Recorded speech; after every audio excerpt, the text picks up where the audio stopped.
'cause I don't give a fuck what you say. Yeah, I'ma do shit my way, so you can go kick. Nah, Bapak Ibu sekalian, kalau kita melihat kebijakan dana desa di tahun 2023, jadi ada beberapa landasan hukum ya yang kita gunakan ya, sebagai dasar untuk pelaksanaan kegiatan atau pelaksanaan pengelolaan kebijakan di 2023 ini. Yang pertama adalah di dalam Undang-Undang Nomor 1 Tahun 2022 tentang uang pemerintah pusat dan daerah, itu juga sudah menegaskan. Ini yang menurut saya satu penegasan dari pemerintah mengenai kedudukan dana desa, ya. Di mana di dalam Undang-Undang Nomor 1 Tahun 2022 dana desa itu sudah menjadi bagian dari dana transfer ke daerah. Jadi Bapak Ibu sekalian, dana transfer ke daerah itu adalah dana yang dulu hanya diberikan kepada pemerintah daerah, baik itu provinsi maupun kabupaten atau kota. Nah, sekarang di dalam Undang-Undang Nomor 1 tersebut, dana desa ini sudah menjadi bagian dari dana transfer ke daerah. Jadi kalau kita lihat Bapak Ibu sekalian, kalau sebelum tahun 2023 ya, atau tahun 2022 dan sebelumnya, di dalam APBN itu struktur belanja ke daerah itu ada yang disebut dengan dana transfer ke daerah, kemudian di bawahnya lagi ada item namanya dana desa. Sehingga kalau kita perhatikan dalam undang-undang APBN, itu kita lihat nomenklaturnya adalah TKDD. Jadi itu dana transfer ke daerah dan dana desa. Nah, dengan adanya Undang-Undang Nomor 1, Bapak Ibu sekalian, sekarang itu sudah menjadi satu kesatuan. Jadi dana desa itu sudah menjadi bagian dari dana transfer ke daerah. Artinya apa? Artinya dengan Undang-Undang Nomor 1 itu, maka kedudukan dana desa itu semakin kuat. Itu memberikan jaminan bahwa memang setiap tahun pemerintah akan mengalokasikan atau menganggarkan dana atau dana desa dan diberikan kepada pemerintah desa. Nah, itu yang tertuang di dalam Undang-Undang Nomor 1. Jadi pada prinsipnya adalah bagaimana pemerintah itu menguatkan posisi dana desa di dalam struktur pendanaan atau dalam belanja daerah dalam APBN. Nah, kemudian hal yang kedua yang lihat dalam Undang-Undang Nomor 1 tersebut adalah bahwa di dalam rangka untuk pengalokasian, ya, di dalam kami melakukan penghitungan untuk alokasi dana desa, itu kita sudah memasukkan juga komponen atau indikator kinerja. Ini menggambarkan bahwa pemerintah sekarang sudah mempertimbangkan bagaimana perbaikan kinerja oleh desa itu menjadi salah satu faktor yang akan menentukan dalam pemberian atau pengalokasian dana desa. Ya. Kalau di dalam Undang-Undang Nomor 6 itu, Bapak Ibu sekalian, di situ hanya ada jumlah desa, ya, jumlah penduduk, angka kemiskinan, dan luas wilayah atau tingkat kesulitan geografis. Jadi empat indikator tadi yang dituang dalam Undang-Undang Nomor 6 2014 itu kita kemudian di dalam Undang-Undang Nomor 1 kita tambahkan ada satu indikator baru, yaitu kinerja desa. Nah, inilah yang menggambarkan bahwa amanat Bapak Presiden terkait dengan pengelolaan TKD atau TKDD, dan beliau mengarahkan agar pengalokasian anggaran ke daerah dan juga ke desa itu harus mempertimbangkan kinerja desa. Nah, oleh karena itu Bapak Ibu sekalian, di dalam Undang-Undang Nomor 1 tadi kami sudah menambahkan satu indikator untuk pengalokasian, yaitu kinerja desa. Artinya untuk desa-desa yang memiliki kinerja terbaik, dia tentunya akan mendapatkan peluang mendapatkan dana desa yang lebih besar dibandingkan dengan daerah desa-desa yang lain. Nah, kemudian hal yang ketiga adalah pemerintah dapat menentukan fokus pengembangan desa, ya, ditentukan setiap tahun. Nah, Bapak-bapak, Ibu sekalian, Pak Aris, ya. Mohon maaf, screen-nya belum jalan, Pak. Oh ya, memang belum jalan, Pak. Oh, belum. Oke. Baik. Ya. Lanjut, Pak. Sorry, Pak Iwan. Karena nggak ada lasernya, jadi nggak kelihatan ya. Oke, lanjut, Pak. Ya. Nah, yang huruf C ini kita lihat ya, di kolom yang paling kiri, pemerintah dapat menentukan fokus penggunaan dana desa setiap tahun. Artinya apa? Bahwa ketika presiden atau mungkin pemerintah secara umum mengharapkan atau menentukan satu target khusus ya yang merupakan yang dijadikan sebagai prioritas nasional, maka penggunaan dana desa yang kita tahu dalam Undang-Undang Nomor 6 itu disebutkan ada 4 bidang, itu dapat ditambah ya atau dapat difokuskan atau direfocusing oleh pemerintah pusat dan ditetapkan di dalam Undang-Undang APBN setiap tahun. Nah, misalnya Bapak Ibu sekalian ya, kalau kita lihat kemarin dana desa digunakan untuk BLT misalnya ya. Itu merupakan kalau dulu kita masih punya Perpu nomor 2 atau Perpu nomor 1 atau Undang-Undang nomor 2 ya yang kita jadikan sebagai dasar untuk mengubah atau merefocusing penggunaan dana desa menjadi perlindungan sosial kepada masyarakat desa ya, atau BLT desa. Nah, tentunya ke depan apabila memang nanti ada arahan ya sifatnya direktif dari presiden atau mungkin ada target-target tertentu atau misalnya terjadi pandemi COVID seperti kemarin, nauzubillah min dzalik ya, maka kita memiliki kewenangan di dalam Undang-Undang Nomor 1 tadi untuk merefokusi penggunaan dana desa. Nah, kemudian yang lain di dalam Undang-Undang Nomor 1 juga menyebutkan bahwa untuk aspek penganggaran, pengalokasian, ya, pelaporan, pemantauan dan evaluasi itu tetap dilaksanakan sesuai dengan peraturan perundang-undangan. Nah, ini Bapak Ibu sekalian salah satu dasar yang kita gunakan di dalam rangka untuk pengelolaan kebijakan dana desa di tahun 2023 ini. Kemudian selanjutnya dari Undang-Undang Nomor 1 tadi kita terjemahkan ke dalam undang-undang yang setiap tahun diproduksi oleh pemerintah, yaitu Undang-Undang APBN. Jadi Bapak Ibu sekalian, Undang-Undang APBN itu memang setiap tahun kita terbitkan karena dia menyangkut mengenai tata kelola atau kebijakan APBN yang memang berlaku dalam satu tahun anggaran. Nah, di tahun 2022 kemarin kita sudah menerbitkan Undang-Undang Nomor 28 ya, tentang APBN tahun anggaran 2023. Nah, artinya sekarang Bapak Ibu sekalian, Undang-Undang Nomor 28 ini juga kita jadikan sebagai dasar untuk pengelolaan atau menetapkan kebijakan pengelolaan dana desa di tahun 2023. Nah, di dalam Undang-Undang 28 ini kita sudah tetapkan bahwa dana desa di tahun 2023 itu besarnya sebesar 70 triliun. 70 triliun itu kita bagi dua, ya kita bagi dua dalam penghitungannya atau pengalokasiannya.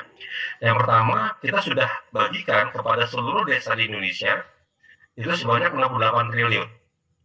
Nah, ini kita hitung kemarin di tahun 2022 Bapak Ibu sekalian ya. Jadi sekarang 2023 yang Bapak Ibu terima yang sudah dilaksanakan itu adalah bagian dari 68 triliun tadi. Sementara yang ada 2 triliun lagi ini akan kami jadikan sebagai tambahan dana desa yang akan kami bagikan di tahun anggaran 2023 ini. Ya. Nah, tentunya nanti ada beberapa kriteria yang akan kami gunakan ya untuk menentukan desa-desa mana saja nanti akan mendapatkan tambahan dana desa. Sekali lagi saya sampaikan Bapak Ibu sekalian, ini sifatnya terbuka dan sangat fair ya atau sangat berkeadilan ya. Artinya kami tidak akan subjektif di dalam menentukan desa-desa mana saja nanti akan mendapatkan dana desa tambahan. Kami akan objektif, nanti ada beberapa kriteria atau indikator yang akan kami gunakan untuk menentukan desa-desa mana yang mendapatkan dana desa. Jadi kalau misalnya Bapak Ibu sekalian dari Dinas PMD yang kemarin sudah hadir di acara sosialisasi kami ya, di Denpasar Bali ya, atau mungkin nanti ada yang akan hadir besok di Sumatera Selatan di Palembang ya. Di dalam forum itu kami akan menceritakan bagaimana kami akan membagikan 2 triliun tadi. Nah, karena memang untuk membagi 2 triliun itu kami sangat membutuhkan dukungan baik dari pemerintah desa sendiri ya, tentunya juga supra desa juga kami harapkan terlibat aktif di dalam prosesnya nanti, karena ada beberapa indikator yang akan kami peroleh melalui kerjasama kita antara pemerintah pusat dengan pemerintah daerah. Nah, kemudian dari sisi penggunaan Bapak Ibu sekalian ya, di dalam Undang-Undang 28 tadi kita sudah menceritakan bahwa dana desa diutamakan penggunaannya untuk program pemulihan ekonomi ya. Itu yang untuk Perlinsos ya, atau BLT desa yang kita sudah fokuskan itu untuk penggunaan untuk penanganan kemiskinan ekstrim. Nah, kemudian juga untuk dukungan program prioritas di desa ya, termasuk juga program kegiatan yang sesuai dengan ketentuan undang-undangan. Nah, yang benar-benar sifatnya baru, Bapak Ibu sekalian, itu adalah dana operasional pemerintah desa yang ditentukan oleh kita tahu semua ini merupakan direktif dari Bapak Presiden ya, ditentukan sebesar paling banyak 3% dari pagu dana desa diterima oleh desa.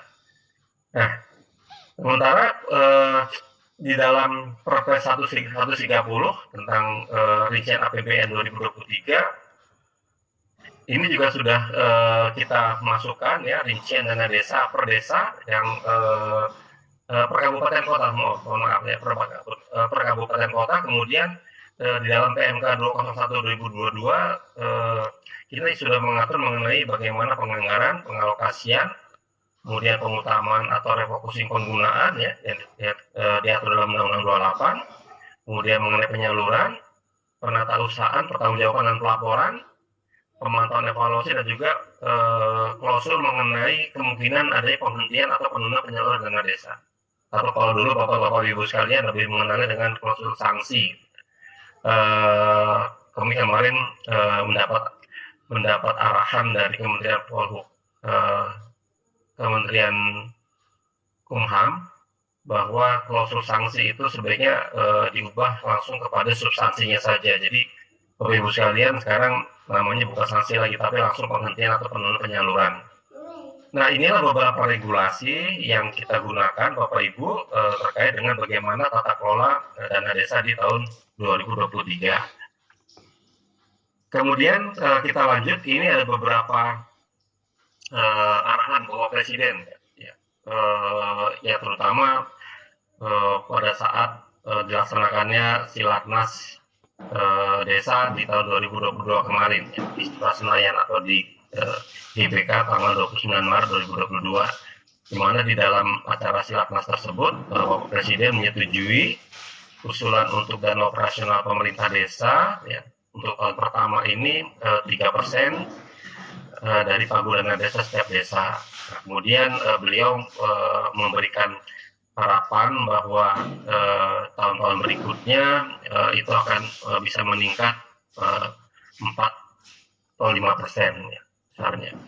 Nah, Bapak Ibu sekalian, hal-hal lain yang menjadi arahan Bapak Presiden adalah bagaimana di dalam Inpres nomor 4 tahun 2022 tentang percepatan penghapusan kemiskinan ekstrim, beliau sudah mengarahkan agar dana desa juga menjadi salah satu instrumen untuk mendukung penanganan atau percepatan penghapusan kemiskinan ekstrim melalui program BLT Desa. Nah, juga menegaskan bahwa di tahun 2023 ini penerima manfaat BLT Desa itu harus berdasarkan data P3KI atau data pensasaran percepatan penghapusan kemiskinan ekstrim. Nah, data P3KI ini sudah dipublish ya, sudah dibagikan kepada seluruh pemerintah daerah yang diharapkan kemudian pemerintah daerah membagikannya kepada seluruh desa ya, agar di dalam melakukan pendataan calon KPM BLT Desa itu masing-masing desa sudah menggunakan data P3KI. Nah, tentunya Bapak Ibu sekalian, data P3KI juga mungkin ya di beberapa wilayah juga masih terdapat kekurangan, sehingga diharapkan di dalam melakukan pendataan calon penerima manfaat BLT Desa, Bapak-Bapak Ibu Kepala Desa itu tentunya juga bisa melakukan diskresi. Artinya apabila ada yang disebut dengan exclusion error ya, yang exclusion error itu adalah orang yang harusnya menerima tapi dia belum terdata gitu. Kemudian juga kalau misalnya ada inclusion error juga ya, artinya kalau exclusion error itu orang yang harusnya nggak menerima tapi dia masih terdata gitu. Nah, itu bisa dilakukan penyesuaian di dalam Musdes. Artinya ketika Bapak-bapak, Ibu-ibu Kepala Desa melakukan pendataan, ya lakukanlah mekanisme pendataan sebagaimana sudah diuraikan di dalam Peraturan Menteri Keuangan Nomor 201 dan juga surat penjelasan penjelasan lebih detail melalui surat Dirjen Penerimaan Keuangan nomor 34 tahun 2023 tertanggal 27 Februari ya, 2023. Nah, kemudian yang arahan yang lain adalah Perpres 72 tahun 2021 ya, tentang percepatan penurunan stunting. Jadi Pak Presiden juga mengarahkan agar pemerintah desa mengoptimalkan program dan kegiatan pembangunan desa dalam mendukung penyelenggaraan percepatan penurunan stunting. Kemudian targetnya adalah prevalensi stunting itu di tahun 2024 turun hingga 14%. Ini tantangan yang paling berat Bapak Ibu sekalian ya, termasuk juga tadi yang untuk kemiskinan ekstrim juga itu yang berat, karena di tahun 2024 Presiden sudah mentargetkan miskin ekstrim itu 0%. Kemudian juga sekarang yang stunting juga beliau menekankan agar dilakukan langkah-langkah konvergen agar baik dari pemerintah desa, pemerintah daerah maupun pemerintah pusat itu ada satu kesatuan langkah dalam menangani semua isu gitu ya. Tidak hanya kemiskinan ekstrim, termasuk juga untuk masalah stunting. Hingga target pemerintah hingga 2024 nanti 14% itu bisa tercapai. Nah, kemudian yang lain adalah ini terkait dengan masalah krisis pangan yang kita hadapi, di mana Bapak Presiden juga mengarahkan agar pemanfaatan dana desa itu dimungkinkan untuk menangani juga atau terlibat ya, bukan langsung dibebankan kepada desa untuk penanganan krisis pangan ya, tapi bersama-sama juga dilakukan refocusing agar dana desa itu berkontribusi dalam penanganan masalah krisis pangan ya. Bahkan di dalam sidang kabinet beliau menyampaikan ya, kami mendapatkan catatan tangan dari Bapak Presiden bahwa penggunaan dana desa untuk infrastruktur agar dihentikan terlebih dahulu dan dialihkan untuk fokus ke pangan. Ini adalah arahan Bapak Presiden, Bapak Ibu sekalian.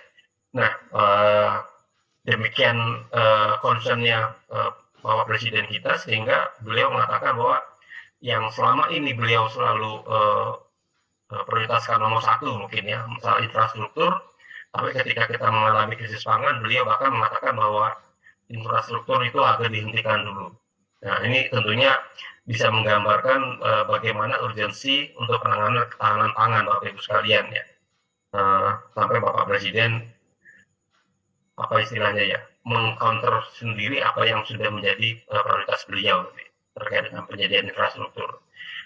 Nah, kemudian yang lain adalah pemerintah Presiden juga mengarahkan agar masalah sertifikasi Badan Hukum BUMDes. Ya. Ini sudah disampaikan oleh beliau di dalam Rakornas BUMDes di tahun 2021. Nah, ini kan sebagai implementasi dari peraturan pemerintah nomor 11 ya Bapak Ibu sekalian, di mana di situ sudah mengatur mengenai BUMDes yang sudah bisa berbadan hukum. Nah, oleh karena itu kita perlu untuk mendorong agar BUMDes ini bisa berkontribusi juga untuk atau bisa melakukan transformasi ekonomi ya, di desa dengan membangun dan menjadikan desa sebagai basis kegiatan ekonomi yang produktif. Kita tahu Bapak Ibu sekalian, yang namanya BUMDes ini sebenarnya merupakan salah satu ya, bahkan kalau menurut saya satu-satunya tools yang bisa mendongkrak ekonomi di desa ya, itu adalah BUMDes gitu ya, di mana BUMDes ini karena dia sifatnya profit oriented, sehingga dia bisa lebih agile untuk melakukan transformasi untuk ekonomi yang di desa. Nah, kemudian apabila kita concern dengan masalah transformasi ekonomi di desa yang dilakukan oleh BUMDes, maka tentunya Presiden juga mengarahkan agar dana desa bisa digunakan untuk mensupport ya, aktivitas atau pengembangan BUMDes atau pemberdayaan BUMDes melalui penyertaan modal atau tambahan penyertaan modal dari pemerintah desa kepada BUMDes yang ada di desa. Nah, inilah Bapak Ibu sekalian, jadi setidaknya ada 5 Bapak Presiden terkait bagaimana kita menetapkan kebijakan untuk pengelolaan dana desa di tahun 2023 ini. Kemudian juga untuk dana operasional, karena ini sudah menjadi arahan Bapak Presiden, maka kami juga menerjemahkan dalam PMK 201 itu 3% dari anggaran dana desa digunakan untuk dana operasional pemerintah desa. Nah, mungkin yang perlu saya koreksi Bapak Ibu sekalian ya, supaya kita tidak misleading, bahwa memang yang dimaksudkan atau yang menjadi arahan Bapak Presiden di dalam Silatnas itu memang itu terkait dengan pemerintah desa, ya. Jadi bukan pemerintahan desa. Ada sedikit berbeda kalau kita menggunakan terminologi pemerintahan, Bapak Ibu sekalian. Kalau pemerintahan berarti seluruh lembaga yang ada di desa itu masuk di dalam atau bisa menggunakan dana operasional tadi. Tapi memang kalau kita melihat di dalam risalah atau catatan hasil Silatnas yang diterbitkan oleh Sekretariat Negara, memang di situ disebutkan dana operasional pemerintah desa, jadi bukan pemerintahan desa. Maka kami kemarin waktu kita membahas anggaran di Badan Anggaran DPR, kami juga menegaskan lagi itu Bapak Ibu sekalian, Pak Iwan, ya, kami tegaskan apa ini pemerintah atau pemerintahan, dan itu memang ditegaskan ini adalah pemerintah desa. Artinya memang itu adalah dana operasional yang bisa digunakan oleh kepala desa dan juga aparat desa, ya tentunya dalam rangka untuk pelaksanaan pemerintahannya ya. Dan ini bukan dana operasional kepala desa, tapi pemerintahan desa. Untuk operasional pemerintah desa, Bapak Ibu sekalian, ini diatur secara detail kegiatan-kegiatannya diatur di dalam Peraturan Menteri Desa PDTD nomor 8 tahun 2020. Jadi disebutkan di situ bahwa dana operasional diberikan setiap bulan, kemudian paling banyak 3% dari Pagu DD. Kemudian apa saja kegiatan yang masuk di dalam kategori operasional pemerintah desa, di sini sudah dibagi menjadi 3, Bapak Ibu sekalian, di dalam Permen Desa nomor 8 tersebut. Ada pos biaya koordinasi, kemudian ada untuk penanggulangan kerawanan sosial ke masyarakat, dan kemudian untuk kegiatan khusus lainnya. Nah, yang dimaksud dengan koordinasi ini adalah kegiatan koordinasi yang dilakukan ya bersama, baik itu dengan pemerintah pusat, kemudian dengan pemerintah daerah, atau dengan pemerintah desa lainnya, atau bahkan antara aparat desa dengan masyarakat atau kelompok masyarakat. Nah, ini memang dilakukan tujuannya untuk membangun harmonisasi hubungan dan koordinasi serta untuk kegiatan lain yang mendukung pelaksanaan tugas pemerintah desa. Nah, kemudian kalau untuk yang penanggulangan kerawanan sosial, Bapak Ibu sekalian, ini dapat digunakan untuk membiayai kegiatan dalam rangka pencegahan dan penanggulangan kerawanan sosial yang misalnya terjadi ada kemiskinan atau kesusahan atau musibah dialami oleh masyarakat.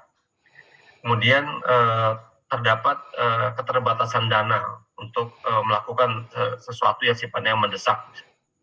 Kemudian apabila terjadi konflik sosial, ini tentunya konflik sosial di masyarakat yang ada di desa yang bersangkutan.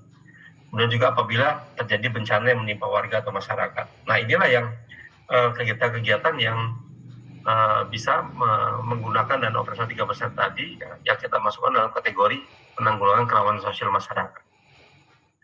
Kemudian kegiatan khusus lainnya, Bapak Ibu sekalian, ini bisa digunakan untuk membiayai kegiatan promosi. Ya. Jadi kalau misalnya ada desa wisata, kemudian kita kurang support pendanaan untuk melakukan kegiatan promosi, maka bisa menggunakan dana operasional pemerintah desa ini untuk melakukan promosi. Ya.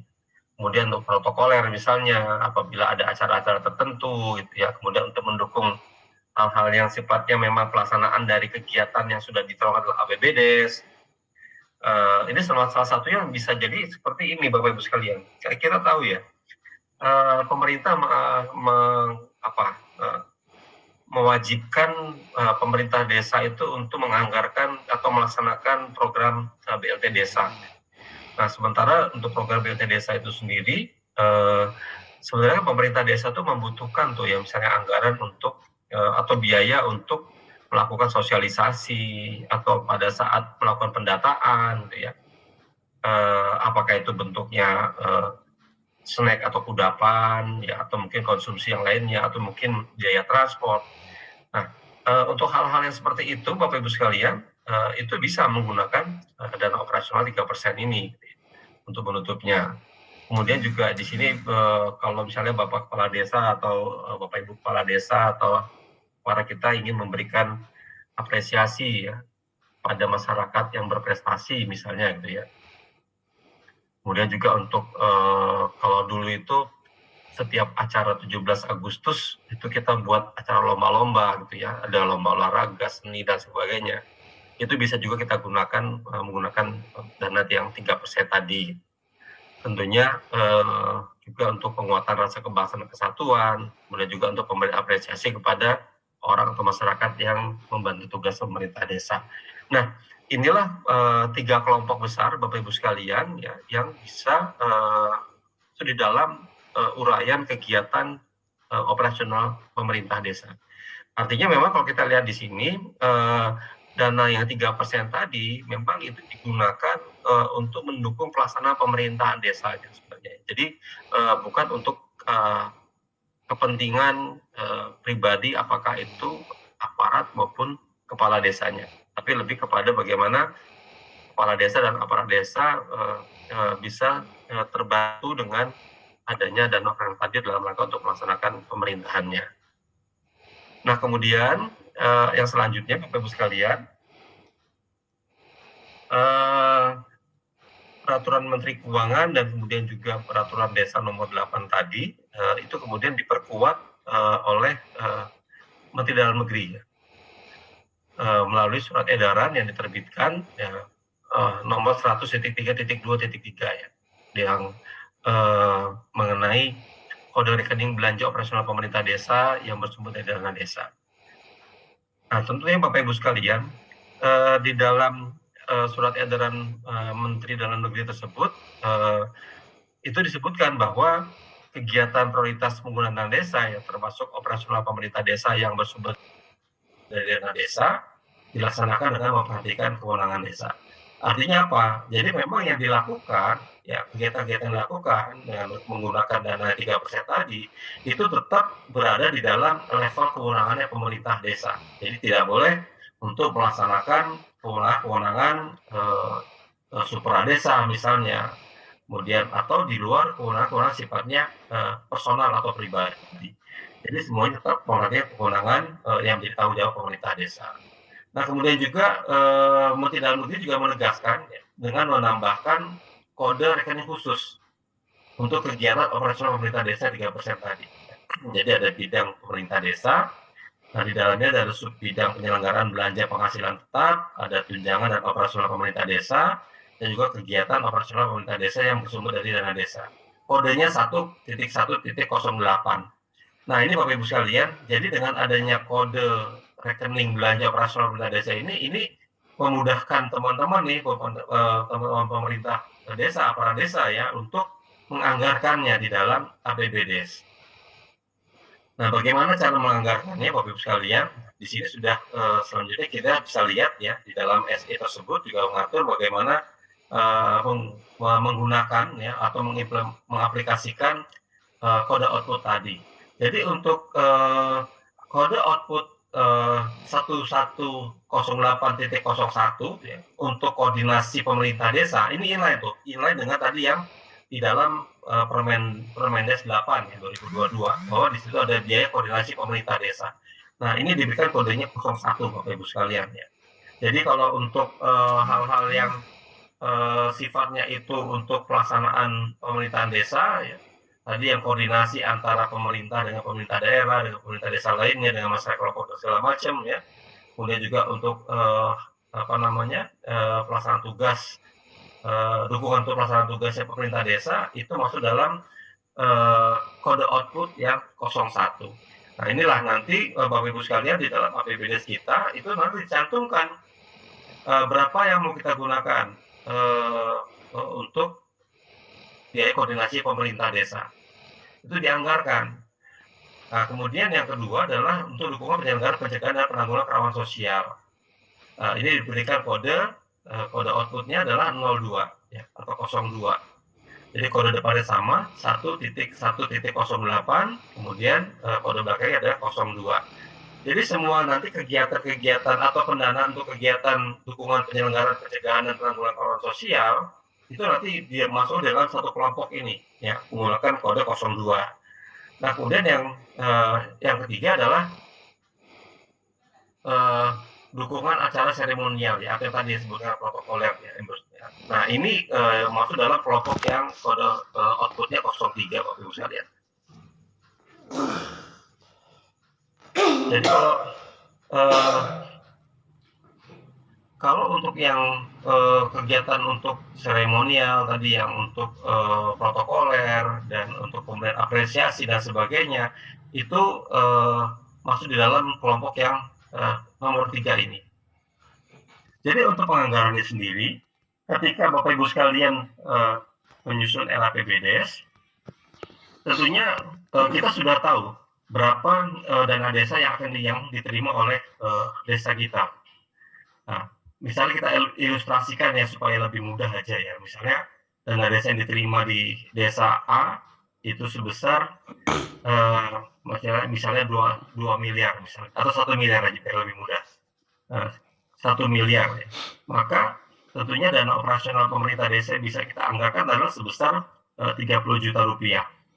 Nah, dari 30 juta rupiah itu Bapak Ibu sekalian, kita hitung berapa kebutuhan nanti yang akan kita anggarkan sebagai biaya koordinasi pemerintah desa. Katakanlah ya, supaya lebih mudah itu gambarannya. Tentunya nanti ini masing-masing desa akan berbeda. Katakanlah misalnya dari 30 juta itu nanti ternyata kebutuhan kita untuk biaya koordinasi pemerintah desa itu mau kita anggarkan 10 juta. Kemudian untuk dukungan penyelenggaraan pencegahan penanggulangan kerawanan sosial juga kita anggarkan 10 juta. Kemudian untuk acara seremonial atau protokoler itu juga 10 juta. Artinya rata masing-masing kode output itu nanti kita anggarkan 10 juta rupiah. Nah, 10 juta rupiah itu nanti kita breakdown kegiatannya apa saja. Tadi apakah nanti akan ada kegiatan koordinasi antara pemerintah gitu ya. Kemudian apakah nanti ada kegiatan-kegiatan lain yang bisa kita gunakan untuk mendukung pelaksanaan tugas pemerintah. Itu menjadi komponen atau sub bagian ya, atau sub anggaran, sub kegiatan. Nah, itu dilakukan Bapak Ibu sekalian. Jadi 10 juta yang sudah kita masukkan di dalam kode output 01 itu nanti akan di breakdown atau dirinci berapa untuk masing-masing komponennya. Nah, sehingga nanti ketika Bapak-Bapak Ibu sekalian akan membelanjakannya, dia akan mengacu kepada berapa tadi yang menjadi rincian kita. Misalnya untuk kegiatan koordinasi kita anggarkan dari 10 juta itu kita anggarkan 5 juta. Kemudian untuk kegiatan yang mendukung pelaksanaan tugas pemerintah itu kita anggarkan 5 juta misalnya Bapak Ibu sekalian ya. Maka nanti pada saat membelanjakannya kita akan fokus pada angka yang sudah kita cantumkan di masing-masing sub kegiatan tadi.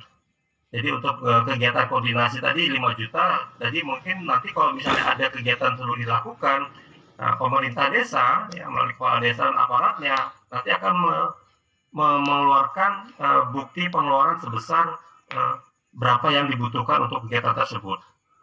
Tentunya 5 juta itu mungkin nanti bisa kita lakukan sebanyak frekuensi katakanlah misalnya 2 kali.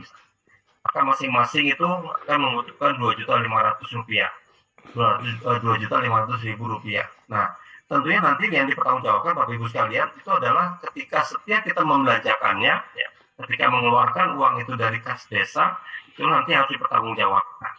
Apa saja yang harus dipertanggungjawabkan? Ya tentunya nanti harus ada kwitansi, kemudian ada dokumentasi kegiatannya, ya.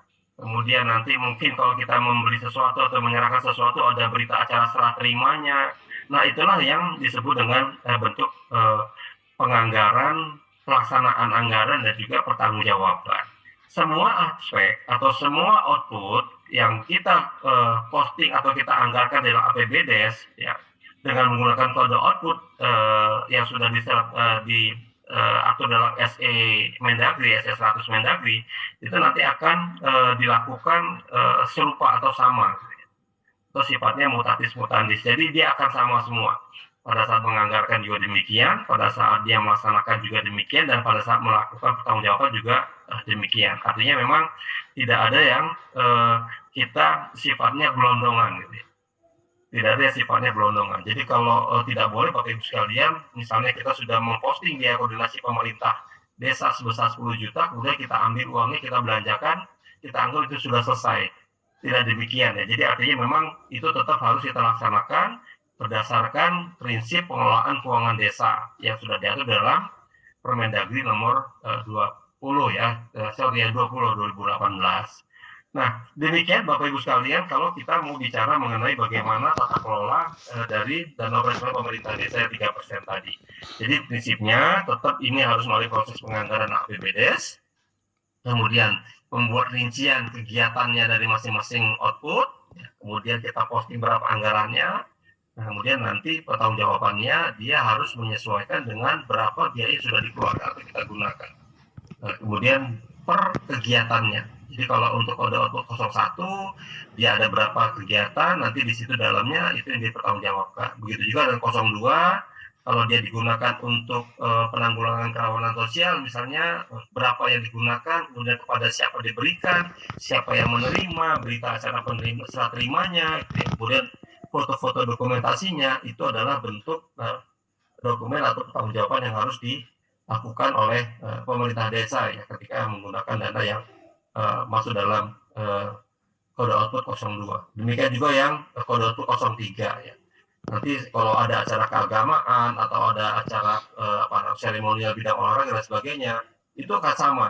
Jadi berapa dana yang dibutuhkan, dibuat rancangan anggaran biayanya, kemudian nanti uang itu disetujui oleh kepala desa untuk dikeluarkan. Nah, kemudian setelah uang itu cair nanti bukti penerimaannya ada, kwitansinya juga ada, kemudian juga nanti ada berita acara serah terima atau kalau dia berupa barang ya, kalau dia berupa kegiatan nanti akan ada dokumentasi atas kegiatan seremonial tersebut. Nah itulah dia bertanggung jawabkan.